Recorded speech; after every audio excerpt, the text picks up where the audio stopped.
یک شلوار جذاب و خاص میخوای، آموزش مخصوص خودته. از قسمت قد شلوار تا میدم به این حالت و بعد از این قسمت اوریب پارچه میام از قسمت گوشه بالا به اندازه 1/3 دور کمر به اضافه 2 تا 3 سانتی. اگر پارچت کش باشه که نیازی نداری کش دوزی کنی، پس همون 1/3 کمر بزنی اوکی. ولی اگر پارچت کش نباشه، مثلا من کشی نباشه، حتما باید به اضافه بکنی که برای دور کمر. و این قسمت قد شلوار رو میام، قد شلوار رو علامت میزنم به این حالت،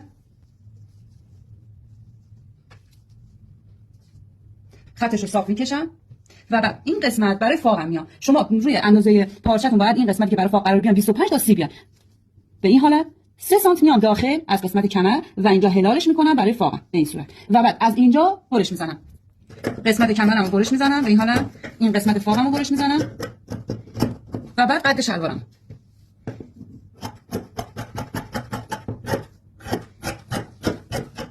اینجایی هم که دلای بسته هستش بازش میکنم. این قسمت رو دوخ میزنم و این قسمت رو دوخ میزنم، بعد فاقمو میدوزم. حالا برای فاق اینو راستش میکنم به این حالت و برمیگردونم از پایین میدم داخل، قسمت فاق رو دوخ میزنم، این قسمت فاق رو دوخ میزنم.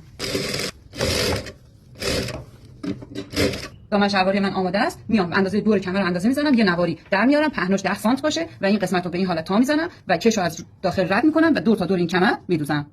اینو دوخ میزنم، دولا میکنم و دور تا دور این دوخ میزنم. این دامن شلواری زیبا و جذابمون، قسمت کمری، اندازه های دقیقم داخل کفش هست.